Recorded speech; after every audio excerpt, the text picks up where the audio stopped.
Bríndele un fuerte aplauso a Dios en esta hermosa noche. Déselo fuerte, vamos por encima de su cabeza al que vive, al que reina por los siglos de los siglos en esta tierra. Y a su nombre. ¿Y quién es el que vive? Toca una persona y dile: Dios tiene algo preparado para ti en esta noche. Quiero ser rápido en esta noche. Quiero que abra su Biblia en Génesis capítulo 22, versículo 1. Libro de Génesis, capítulo 22, versículo 1. Cuando lo tenga, me regala un fuerte amén en esta hermosa noche. Toca una persona y dile: dos cosas tengo para ti en esta noche. Dile: número 1, Cristo viene pronto. Y número 2, qué hermoso te ves en esta noche. Vamos, dile: qué hermoso te ves en esta noche. Dile: incluso, bueno, esta noche no te pareces al predicador. ¿Cuándo dicen amén? Y a su nombre. ¿Lo tiene? Y leemos la palabra en el nombre del Padre, del Hijo y del glorioso y maravilloso Espíritu Santo. Aconteció después de estas cosas que probó Dios a Abraham y le dijo a Abraham, y él respondió: heme aquí, Señor. Y dijo: toma ahora tu hijo, tu único, repita conmigo, tu único, Isaac, a quien amas, y vete a tierra de Moriah, y ofrécelo en holocausto sobre uno de los montes que yo te diré. Y Abraham se levantó muy de mañana, y enalbardó su asno, y tomó consigo 2 siervos suyos, y a Isaac su hijo, y cortó leña para el holocausto, y se levantó, y fue al lugar que Dios le había dicho. Al tercer día alzó Abraham sus ojos, y vio el lugar de lejos. Entonces dijo Abraham a sus siervos: esperad aquí con el asno, y yo y el muchacho iremos hasta allí, adoraremos y volveremos a vosotros. Y tomó Abraham la leña del holocausto y la puso sobre Isaac su hijo, y él tomó en su mano el fuego y el cuchillo, y fueron ambos juntos. Entonces habló Isaac a Abraham su padre y dijo: Padre mío. Y él respondió: heme aquí mi hijo. Y dijo Isaac: he aquí el fuego y la leña, mas ¿dónde está el cordero para el holocausto? Y respondió Abraham: Dios se proveerá de cordero para el holocausto, hijo mío. E iban juntos, y cuando llegaron al lugar que Dios les había dicho, edificó allí un altar para Dios y compuso leña, y ató a Isaac su hijo y lo puso en el altar sobre la leña. Y extendió Abraham su mano y tomó el cuchillo para degollar a su hijo. Repita conmigo: tomó el cuchillo para degollar a su hijo. ¿A quién iba a matar? A su hijo. Entonces el ángel de Dios le dio voces desde el cielo diciendo: Abraham, Abraham, Abraham. Y él respondió: heme aquí. Y dijo: no extiendas tu mano sobre el muchacho, ni le hagas nada, porque ya conozco que temes a Dios, por cuanto no me rehusaste a tu único hijo. Bríndale un fuerte aplauso a Dios en esta hermosa noche. Puede tomar asiento. Póngase cómodo y dígale a la persona que tiene a su lado: no me molestes, ni tampoco me interrumpas, porque Dios tiene una palabra para mi vida en esta hermosa noche. ¿Cuántos dicen amén? Y a su nombre. Amados hermanos que estamos congregados aquí en este lugar, en este mes se suele celebrar una fiesta judía llamada la fiesta de las primicias. La palabra primicias proviene de una palabra que es la palabra bikurín. Repita conmigo: bikurín, que significa lo primogénito de los frutos de la tierra. En otras palabras, la primicia se está refiriendo a la selección de los mejores frutos de la tierra. Y esta selección se debía dar a Dios por medio de un sacerdote. Ahora bien, al hablar de primicias, estamos hablando de frutos. Y al hablar de frutos, estamos hablando de tierra. Y al hablar de tierra, estamos hablando de semilla. Repita conmigo: semilla. Usted tiene que entender algo en esta hermosa noche: que quien te entrega la semilla en esta tierra es Dios. Repita conmigo: Dios. Por eso la Biblia dice: como descienden del cielo la lluvia y la nieve, y no vuelven a él, sino que riega la tierra y la hace germinar y producir, y da semilla al que siembra y pan al que come. ¿Quién da la semilla? Repita conmigo: Dios. Entonces Dios te entrega la semilla. El asunto de hoy en día es que hay gente que Dios le da la semilla, pero en vez de plantar o sembrar la semilla, se la comen. Lo voy a repetir. Hay gente que Dios le entrega la semilla, pero en vez de sembrar la semilla en la tierra, lo que hacen es comérsela. Toca una persona y dile: no te comas la semilla, mejor siémbrala en la tierra. Porque si hay algo que tiene la siembra, es que la cosecha siempre va a ser más grande que la semilla. ¿Cuántos dicen amén? Ahora bien, cuando se habla de cosecha, se habla de terreno. Y usted tiene que entender algo muy poderoso que se esconde en la palabra terreno. Y es que el terreno, la tierra en el que tú y yo habitamos, es el mundo. Repita conmigo: el mundo. Y en el planeta Tierra, usted planta una semilla de mango y crece un árbol de mango. Usted planta una semilla de aguacate y sale un palo de aguacate. Usted planta una semilla de tomate y va a salir una planta de tomate. Nunca en la tierra se ha visto que alguien ponga una semilla y que de esa sola semilla salgan dos árboles en esta tierra. ¿Cuántos dicen amén? Pero cuando se habla del reino de Dios, se habla de una tierra completamente distinta. Cuando usted lee Mateo, usted va a encontrar unas parábolas que enseñó Jesús. Y entre todas esas parábolas hay una parábola que es la parábola del trigo y la cizaña. En esta parábola Jesús empieza a decir que el sembrador permite que la cizaña crezca junto al trigo. Pero a mí me llama poderosamente la atención que aunque Cristo habla acerca de, bendito Dios, de separar los frutos de la tierra, de separar la cizaña y el trigo, Él no habla acerca del nivel de producción del reino. ¿Cuándo dicen amén? Pero cuando usted lee Mateo capítulo 13, usted va a encontrar que el mismo Cristo está hablando acerca de la cantidad, del nivel de producción del reino. La Biblia dice: así dice el Señor, todo aquel que haya dejado casas, familias o tierras por su nombre, recibirá 100 veces más. ¿Cuánto recibirá? Repita conmigo: 100 veces más. En otras palabras, escucha esto, en otras palabras, mientras que en la tierra una sola semilla produce una sola cosa, en el reino de Dios una sola semilla produce 100 veces más para tu vida. Toca una persona y dile: viene 100 veces más para tu vida, viene 100 veces más para tu casa. Yo vine en esta noche a declarar como instrumento de Dios que todo lo que habías perdido volverá a tus manos en esta tierra. Lo que el diablo te había detenido, lo que el diablo te había quitado, volverá a tus manos multiplicado por 100. Toca una persona y dile: algo se va a multiplicar, algo se va a expandir en tu casa. Yo vine a hablar a una persona en esta noche y le vine a decir: pasarás de tener billetes de 1000 en tu cartera a tener billetes de 100,000. ¿Cuándo dicen amén? Toca una persona y dile: Dios te va a prosperar. Mire, de eso alguien tiene que saber en esta noche que Dios no solamente te va a entregar una casa en esta tierra, tiene un condominio para tus manos. Y a su nombre. Toca una persona y dile: yo no sé si tú quieres un motocarro, pero yo le creo a Dios. ¿Cuándo dicen amén? Y mi Dios no es un Dios de ruina. ¿Cuándo dicen aleluya? Por eso a mí no me preocupa. Personalmente, a mí no me preocupa cuando planto una semilla en la vida de alguien y esa semilla no produce frutos para que yo los coma. ¿Cuándo dicen amén?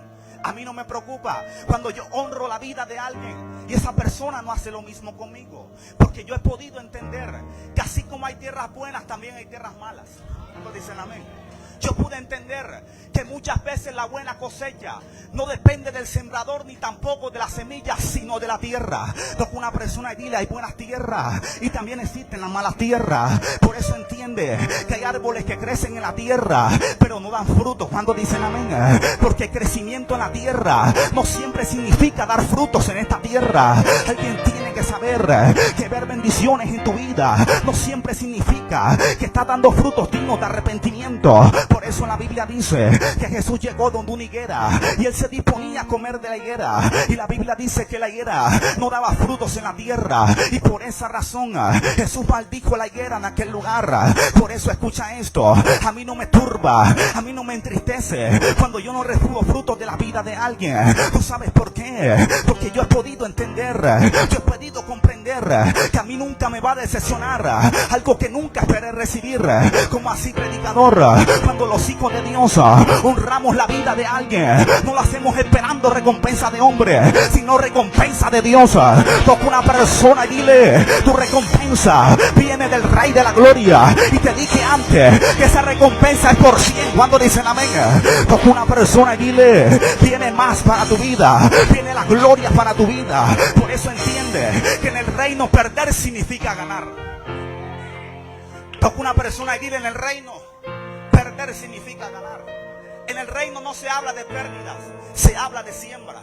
Toca una persona y dile: viene el año de cosechar para tu familia. La bendición que viene para tus manos será como las estrellas de los cielos. Como así, predicador, la Biblia dice que un día Dios le habla a Abraham y le dice a Abraham: sal fuera y cuenta las estrellas. Y la Biblia dice que Abraham comenzó a contar las estrellas, y de repente Abraham decía 1, 2, 3, 4, y Abraham perdía la cuenta. Y de repente Abraham decía: voy a volver a comenzar, y Abraham decía 1, 2, 3, 4, 5, 6, 147, y Abraham perdía la cuenta. Y de repente Abraham decía: otra vez voy a comenzar, y Abraham decía 540, 680, y Abraham perdía la cuenta. Y de repente Abraham parece ser que va donde Dios y le dice: Señor, tengo un problema con la tarea que me acabas de colocar. Dios le dice a Abraham: ¿cuál es el asunto? ¿Cuál es el problema? Y Abraham le dice: Señor, lo que pasa es que cada vez que intento contar las estrellas, yo pierdo la cuenta.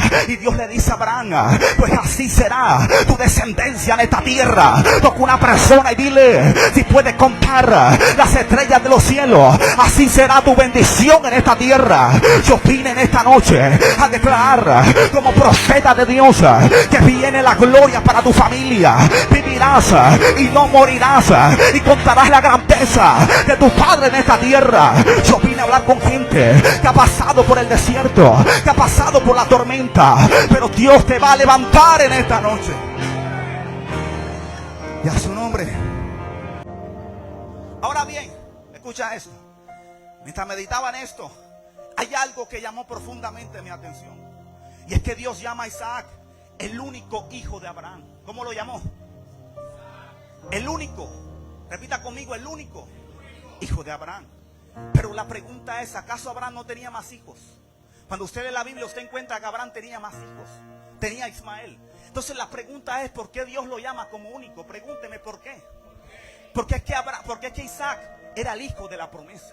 Ismael se había apartado del seno de Abraham. Pero ese no es el problema. Pregúntame cuál es el problema.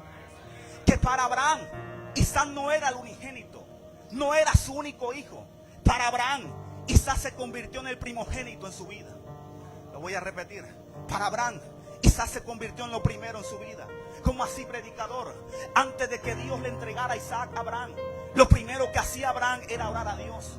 Cuando Abraham quería emprender un negocio, Abraham clamaba a Dios. Cuando Abraham quería meter una hoja de vida, Abraham clamaba a Dios. Pero cuando Isaac aparece, el panorama cambia completamente. Y ahora Isaac ocupaba el primer lugar en su vida. Tú tienes que entender que el primer lugar en tu vida siempre tiene que ser Dios. Por eso el primer mandamiento dice: ama a Dios sobre todas las cosas. No dice por debajo de la suegra. ¿Cuándo dicen amén? Dice por encima de todas las cosas. Por eso la Biblia dice en Génesis capítulo 1 versículo 1 que en el principio Dios creó los cielos y la tierra. ¿Cuándo dicen amén? La Biblia dice que Dios es el alfa y también el omega. La palabra alfa significa primero. Entonces Dios siempre es el primer lugar en tu vida. Y ese es el problema, que por eso usted ve gente que monta negocio y el negocio no prospera. Y de repente el vecino monta el negocio, monta la misma fritanga que tú, y el vecino no diezma ni ofrenda. Hace los fritos con la misma masa y el mismo queso, y el vecino vende hasta el aceite quemado. Y tú te preguntas: ¿pero qué está pasando con mi vida? ¿Qué está pasando con mis manos en esta tierra? Hay gente que mete 100 hojas de vida y no lo llaman ni los testigos para ofrecerle planes de celular. ¿Cuándo dicen amén? Y usted se pregunta: ¿pero qué está pasando con mi casa? ¿Qué está pasando con mi economía? Porque el problema es que antes de meter la hoja de vida, no lo oraste al Señor para ver si Él estaba en el asunto. ¿Cuándo dicen amén? Toca una persona y dile: Dios es primer lugar. Dios va por encima de todo en esta tierra. ¿Tú sabes por qué? Porque cuando tú pones a Dios de primer lugar en tu vida, así hayan 50 mejores que tú, a ti te van a llamar. ¿Cuándo dicen amén? Toca una persona y dile: te van a llamar en esta tierra.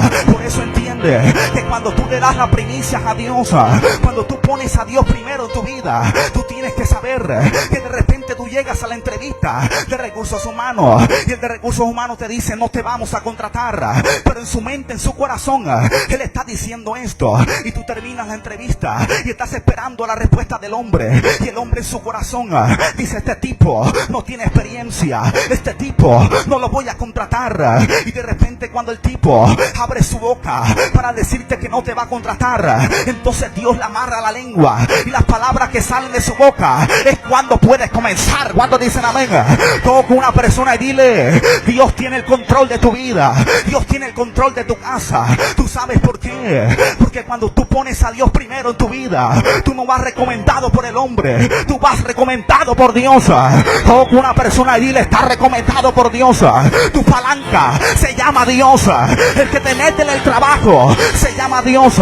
Por eso la Biblia dice, escúchame. Por eso la Biblia dice: del hombre son los propósitos del corazón, mas de Dios es la respuesta de la lengua. Yo siento la gloria de Dios. En otras palabras, si el hombre te cierra la puerta, Dios te mete por la ventana. ¿Cuántos dicen amén? Levanta tu mano y agarra a la persona que tiene a tu lado y dile: no te dejes guiar por el consejo de tu alma, de tu corazón. Déjate guiar por el consejo de Dios. Por eso es que la Biblia dice del bendito Dios, la Biblia dice que muchos son los planes en el corazón del hombre, mas el consejo del Señor permanecerá. En otras palabras, con tu fuerza, si el negocio fracasa, se queda fracasado. Pero cuando Dios está en el asunto, así el negocio fracase, Dios lo vuelva a levantar en esta tierra. Toca una persona y dile: Dios tiene el control de tu casa. Y a su nombre. ¿Quién es el que vive? El que está a su lado, es recomendado por Dios. Dios es el primer lugar. Él no comparte su gloria. Mire, tan delicado es Dios con este asunto del primer lugar, que el primer asesinato en la historia fue por una primicia. Voy a repetir: tan delicado es Dios con el tema de las primicias, que la primer muerte en la historia fue por una primicia. Génesis capítulo 4 versículo 3 dice: aconteció que andando en el tiempo, que Caín trajo del fruto de la tierra una ofrenda. ¿Qué trajo Caín? Repita conmigo: una ofrenda. Un billete de 100. ¿Cuántos dicen amén? Y Abel trajo también de los primogénitos. ¿Qué trajo Abel? De los primogénitos de sus ovejas. Y miró el Señor con agrado a Abel y a su ofrenda, pero no miró con agrado Dios a Caín y a la ofrenda suya. Usted conoce la historia. Fueron al campo y Caín mató a Abel en el campo. La pregunta es: ¿por qué lo mató? Porque Dios no le agradó la ofrenda suya y sí la de Abel. Entonces la pregunta realmente es: ¿por qué Dios sí le gustó la ofrenda de Abel y no la de Caín? Si al final Caín también le dio una ofrenda. Entonces usted preguntará: ¿pero acaso una ofrenda es mala? ¿Cuántos dicen amén? Tú tienes que entender que esa es la diferencia. Que mientras Caín le dio una ofrenda a Dios, Abel dice que le dio los primogénitos. En otras palabras, le dio las primicias a Dios. Porque es que a Dios no se le da cualquier pellejo, se le da lo mejor. Toca una persona y dile: cuando Dios te va a prosperar, Él no te pone a comer carne de caballo en esta tierra. Cuando Dios te bendice, Él te pone a comer en rodicio. Cuando dicen amén, Él te lleva a comer en Buffalo Grill, te pone a comer en Puerto Mocho. Cuando dicen aleluya, Él te lleva para el Rodadero, te lleva para Barú. Alguien tiene que alabar a Dios en esta noche. Cuando Dios te bendice, Él te pone a comer en el Caimán, pero no el Cienaguero, sino el del Malecón. Cuando dicen amén, toca una persona y dile: yo no quiero cuinchurria, yo quiero filete argentino. Cuando dicen aleluya. En otras palabras, dile que está a su lado: me vas a invitar a almorzar. Voy a aprovechar el momento y le aviso con tiempo. Escúchame esto: cumplo años el 31 de enero. Cae martes. ¿Cuándo dicen amén? Escucha, hay culto especial ese día. Siento en mi corazón predicar bajo el tema lluvia de sobres. ¿Cuándo dicen amén? Toca una persona y dile: el profeta cumple 24 años, por eso acepto ofrenda de 24 para arriba. ¿Cuándo dicen amén? Levante su mano y grite: algo va a pasar en mi casa. Y le dile: bájate del caballo que no eres Simón Bolívar. Predicador, entonces ¿cuál es la diferencia entre ofrenda y primicia? ¿Cuándo dicen amén? Repita conmigo: ¿cuál es la diferencia entre ofrenda y primicia? El diezmo te abre las puertas de las finanzas, Madeín David Galindo. La ofrenda mantiene de pie a Dios para tu oportuno socorro. Por eso Salmo capítulo 20 dice: Jehová te oiga en el día de tu socorro y haga memoria de tus ofrendas. La siembra hará que recibas una gran cosecha. Pero la primicia, pregúntame, ¿qué hace la primicia? La primicia te blinda durante todo el año. Escucha. ¿Cuántos conocen los carros blindados? Los de Proseguro, los de aseguradora. Usted sabe que le meten 50 tiros y el carro se daña por fuera, pero por dentro, ¿qué pasa? Así son los blindajes del Señor. Predicador, pero aquí pasa algo, hay una incoherencia. Y es que si Abel le dio las primicias a Dios, no se supone que Abel tenía que estar blindado por Dios. ¿Cuántos dicen amén? Entonces se supone que si Abel tenía un blindaje por fuera, Caín no lo debió haber matado. ¿Cuántos dicen aleluya? Tú tienes que asimilar esto en esta noche. Y es que la vida de Abel no estuvo blindada por Dios, pero su testimonio sí. Repita conmigo: el testimonio vale más que cualquier viaje, cualquier campaña. Mire, Hebreos, escucha. Hebreos capítulo 11, versículo 4. Por la fe, Abel ofreció a Dios más excelente sacrificio que Caín, por lo cual alcanzó testimonio de que era justo, dando Dios testimonio. ¿Quién daba testimonio? ¿Quién? No dice dando TikTok testimonio. No dice dando Facebook testimonio. No dice dando Anthony testimonio. Dice dando Dios testimonio de sus ofrendas. Porque aún estando muerto, se sigue hablando de ella. Yo siento a Dios. Yo siento a Dios en esta noche. Escucha esto. Cuando tú le das las primicias a Dios, usted no necesita escribir a los pastores para que te inviten a predicar. Cuando tú le das las primicias a Dios, el Espíritu Santo se mete en el corazón del pastor y le dice: invítame a Cristian, que este es de los míos. Cuando dicen amén. Cuando usted le da las primicias a Dios, usted no necesita buscar los empresarios. Cuando usted le da las primicias a Dios, las reinas te van a buscar. Alguien tiene que alabar a Dios. Las reinas te van a visitar. Yo declaro como profeta de Dios que hay empresarios que te van a visitar. Y a su nombre. Toca una persona y dile: cuando tú pones a Dios primero, tu carta de presentación no son los países que has visitado. Cuando usted pone a Dios primero, tu carta de presentación no es la palabra exquisita. Cuando usted pone a Dios primero, tu carta de presentación es el Espíritu Santo de Dios. Yo siento la gloria de Dios. ¿Dónde está la gente que sabe que el hombre no da testimonio de tus hechos en esta tierra, pero Dios da testimonio de tus hechos? Y a su nombre. Repita conmigo: Dios da testimonio. Escucha esto. Si algo hizo Abel, fue que dio las primicias de corazón. Y ese es el asunto. Que hacer las cosas de corazón no solo te abre las puertas en la tierra, sino que abre las ventanas de los cielos.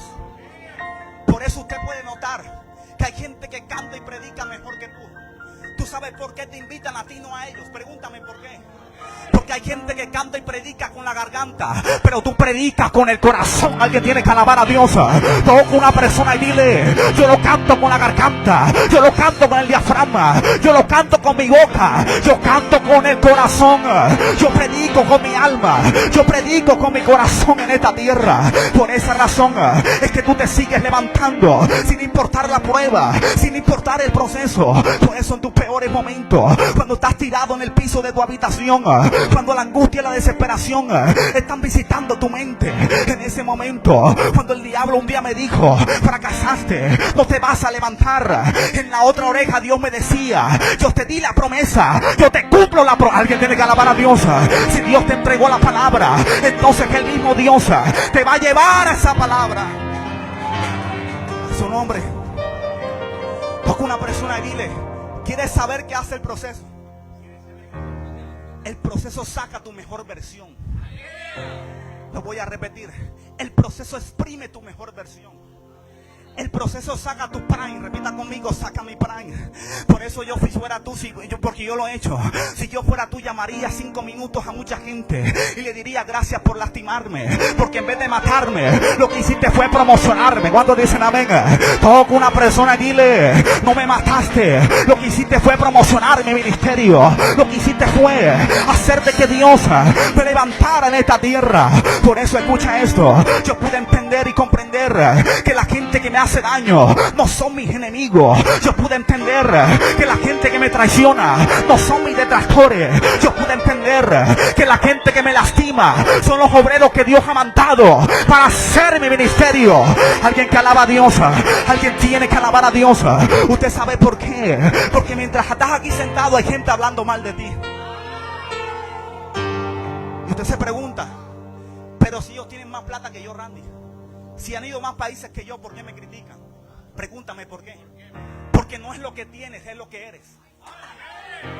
Lo voy a repetir, no es lo que tú tienes, es lo que eres. ¿Y sabes qué eres? Pregúntame qué soy.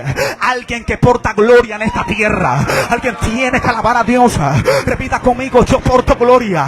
Yo porto gloria en esta tierra. Y a su nombre.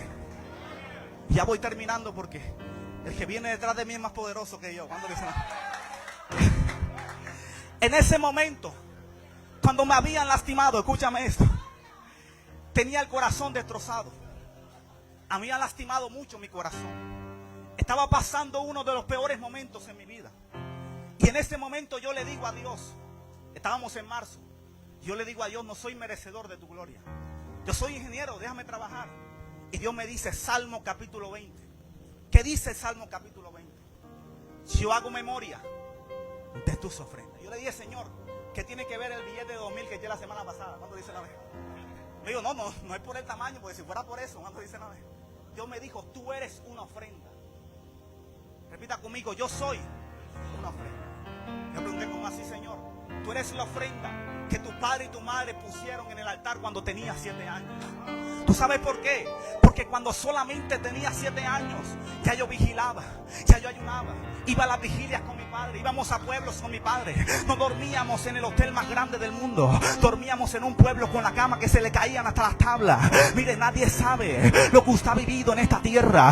Nadie sabe cuánto me ha costado estar aquí arriba. Nadie sabe cuán fuerte ha sido el proceso que he pasado en esta tierra. Y Dios a mí me dijo, de eso hago memoria, que cuando tenías 14 años estabas en una habitación de hospital y tenías salmonela y tenías leptospirosis. La muerte estaba tocando mi puerta. Y en ese momento, cuando no tenía fuerza en mi corazón, cuando no me podía levantar, en ese momento entró una llamada de Brasil y era mi padre, porque estaba predicando la palabra de Dios en ese país. Y mi madre estaba en mi habitación conmigo. Y cuando la llamada entra, ella la pone en altavoz. Y yo recuerdo con angustia y con bastante precisión las palabras de mi padre en aquel momento. Él me dice, hijo mío, me tengo que ir para Colombia porque no aguanto la desesperación.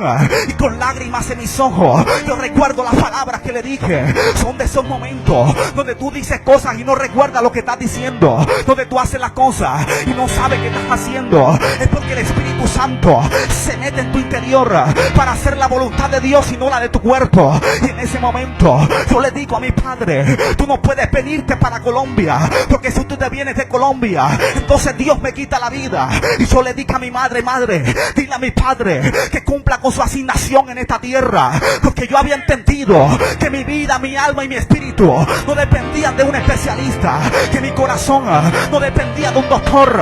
Yo pude entender y comprender que mi vida, que mi alma y que mi espíritu estaban en las manos de Dios. Alguien tiene que alabar a Dios.